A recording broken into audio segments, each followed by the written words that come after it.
सुखविंदर सिंह सुक्खू ने शुक्रवार को विधानसभा में अपना पहला बजट पेश किया। वर्ष 2023-24 के लिए सीएम ने 53,413 करोड़ रुपए का बजट पेश किया है।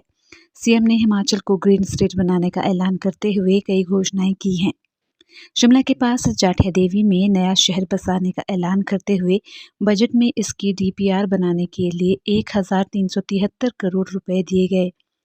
महिलाओं को 1,500 रुपए देने की कांग्रेस की गारंटी को फेज वाइज पूरा किया जाएगा। इसके अलावा राज्य की 20,000 मेधावी छात्रों को ई स्कूटी खरीदने के लिए 25-25 हज़ार रुपये, प्राइवेट ई बस और ई ट्रक खरीदने पर 50% सब्सिडी और सोलर प्रोजेक्ट लगाने पर युवाओं को 40% सब्सिडी दी जाएगी। 3 महीने हुए हैं और विकट वित्तीय परिस्थितियों के अनुसार अपने संसाधनों को जुटाकर इस बजट के माध्यम से हम एक नई व्यवस्था की ओर जा रहे हैं।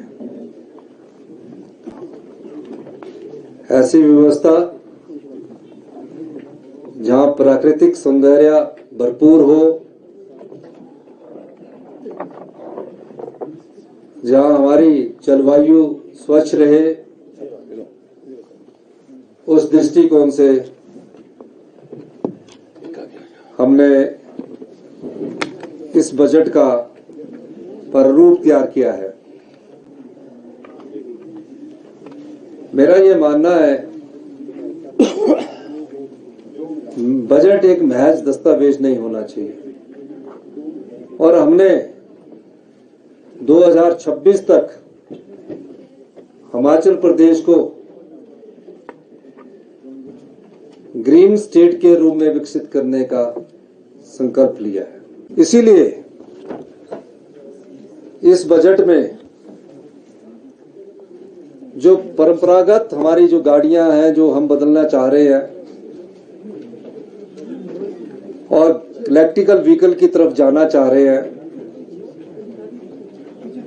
इस दृष्टि में एक सोची समझी रणनीति के तहत हम आगे बढ़ रहे हैं। हमने कहा है कि ग्रीन स्टेट बनने के लिए हमें और खर्चों में भी कमी करनी पड़े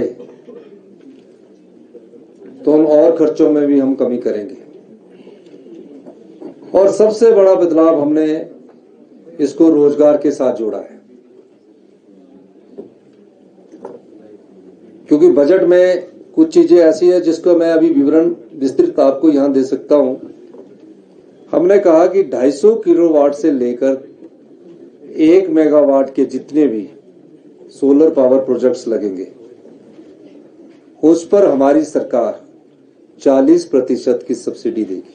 मैं इसलिए कर रहा हूं कि इसमें तो आंकड़े हैं। हमें प्रदेश की अगर जलवायु को बचाना है, हमें प्रदेश की स्वच्छ जलवायु को बनाकर रखना है, तो इस दृष्टिकोण से हमें इस ओर बढ़ना पड़ेगा। महत्वपूर्ण बदलाव हमने अपनी टूरिज्म पॉलिसी को लेकर किया है। टूरिज्म में पहले जो बजट होता था वो 5 करोड़, 10 करोड़, 50 करोड़ होता था। अब टूरिज्म कैसे बढ़े और टूरिज्म को कैसे आगे बढ़ने के लिए कदम बढ़ाए जाए। हम पूरे हिंदुस्तान में टूरिस्ट बुलाते हैं। हम टूरिस्टों को हिमाचल में आते हैं, टच एंड गो करता, 2 दिन बाद चला जाता है। हमने कभी ये स्टडी नहीं किया कि टूरिस्ट यहाँ 1 हफ्ता क्यों नहीं रहता। जब हम ये स्टडी करेंगे कि 1 हफ्ता टूरिस्ट यहाँ रहेगा तो हमारी जीएसटी भी बढ़ेगी, हमारा रेवेन्यू भी बढ़ेगा, हमारे और सोर्स भी बढ़ेगा। तो उसके लिए सबसे पहले क्या चीज की जरूरत होती है? सबसे पहले कनेक्टिविटी और इंफ्रास्ट्रक्चर की जरूरत है। हमारे पास आज तक एक भी बड़ा एयरपोर्ट नहीं है। हमने फैसला किया कि हम कांगड़ा के एयरपोर्ट को 3100 मीटर का बनाएंगे और उसके लिए भू अधिग्रहण किया जाएगा और उसके लिए 2000 करोड़ रुपए का प्रबंध कर दिया गया है। नेता प्रतिपक्ष जयराम ठाकुर ने कहा है कि सुक्खू सरकार के बजट में अव्यवस्था का आलम देखने को मिला है। जिस ग्रीन स्टेट की बात सरकार कर रही है वो केंद्र की योजना है। स्टेट का इसमें क्या शेयर है वो बताएं। बजट में योजनाओं का नाम बदलकर वाहवाही लूटने का प्रयास हुआ है। उन्होंने कहा है कि हिमकेयर योजना के लिए कोई बजट का प्रावधान नहीं है। ये योजना क्या सरकार ने बंद कर दी? सहारा योजना, मुख्यमंत्री चिकित्सा सहायता कोष का कोई जिक्र नहीं है। मुख्यमंत्री गृहिणी सुविधा योजना, कन्यादान व शगुन जैसी योजनाओं को सरकार ने बजट से बाहर कर दिया है। अधिकारी मुख्यमंत्री को गुमराह करने का प्रयास कर रही है। 1500 इलेक्ट्रिक बसों का बजट कहां से आएगा? सीएम को ये भी बताना चाहिए। बीजेपी की योजनाओं का नाम बदलकर इस बजट में शामिल किया गया है। ओपीएस के लिए बजट का प्रोविजन कैसे होगा, इसमें भी कन्फ्यूजन है। महिलाओं के लिए 1500 देने के नाम पर बजट में गुमराह किया गया है। उन्होंने बजट को निराशाजनक बताया है। बजट में व्यवस्था परिवर्तन जैसी कोई बात नहीं है। 300 यूनिट बिजली देने की गारंटी भी कहीं नजर नहीं आई है।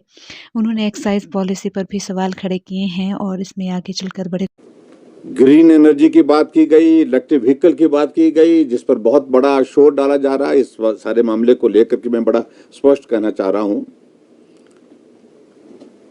और जो उसमें कुछ चीजों का जिक्र किया गया, आदरणीय प्रधानमंत्री नरेंद्र मोदी जी का बहुत बड़ा फोकस है ग्रीन एनर्जी पर, इलेक्ट्रिक व्हीकल पर, पूरे देश के पर्यावरण को प्रभावित होने से हम कैसे रोक सकें, इन सारी चीजों को लेकर के। और उसमें से जो जितने भी उनने स्कीमें बताई गई, उसमें से सब्सिडी का जिक्र, हम इतना सब्सिडी देंगे, हम इतना सब्सिडी देंगे, इतना सब्सिडी देंगे कमर्शियल व्हीकल्स के लिए। मैं उनसे इस बात के लिए जरूर कहना चाहूंगा, अच्छा होता अगर वो जिक्र करते कि आदरणीय प्रधानमंत्री नरेंद्र मोदी जी का विशेष रुझान को देखते हुए केंद्र ने बहुत सारी सब्सिडीज ग्रीन एनर्जी के साथ साथ में इलेक्ट्रिक व्हीकल के लिए पूरे देश भर में देने का निर्णय किया है। उसी के अंतर्गत हम यहां पर ये बातें कह रहे हैं। स्टेट का कंट्रीब्यूशन क्या होगा उसमें, इस सारी बात को लेकर के जिक्र नहीं आया। और दूसरी बात, सबसे बड़ी बात यह है कि आप योजनाओं का नाम बदल करके राजीव गांधी के नाम पर उनको समर्पित कर रहे हैं। जो चली हुई भारतीय जनता पार्टी की योजना, हमारी अटल आदर्श विद्यालय की योजना राजीव गांधी के नाम पर कर दी गई। हमारी मुख्यमंत्री स्वावलंबन योजना को राजीव गांधी के नाम पर कर दी। लेकिन इसमें हट करके क्या है, इन दोनों योजना में मोर और लेस वही चीजें हैं जो हमने इन अपनी योजनाओं के अंतर्गत की थी। तो नाम बदल करके आप इस प्रकार से वाहवाही लूटने की कोशिश कर रहे हैं, वो दुर्भाग्यपूर्ण है, मैं समझता हूं। और उसके बाद आगे में हिम केयर कहां गई, क्या बजट प्रावधान उसके लिए किया गया? जो एक मरीज, एक गरीब आदमी के इलाज के लिए एक योजना पूरे हिमाचल प्रदेश में हमने चलाई, लाखों की तादाद में 3 लाख से ज्यादा गरीब लोगों का इलाज हम अपनी सरकार के दौरान कर चुके हैं।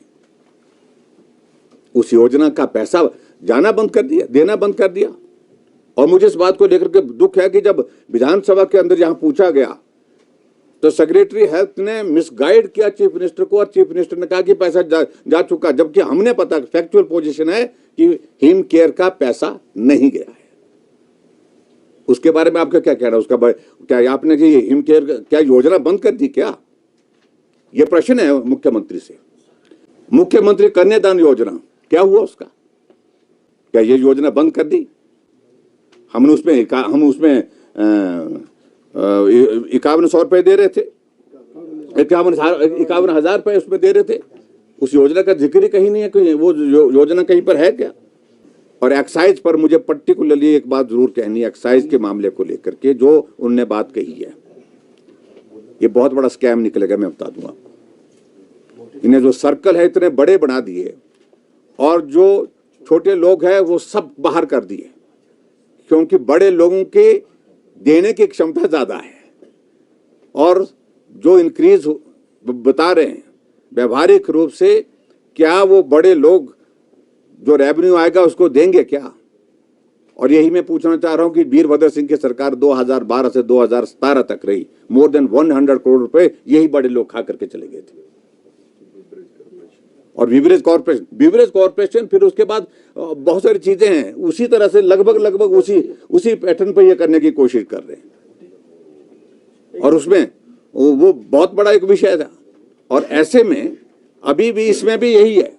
मैं आपको बता रहा हूं, आज मैं बता रहा हूं, अल्टीमेटली क्या होगा इसमें, यही होगा जो हम बता रहे हैं।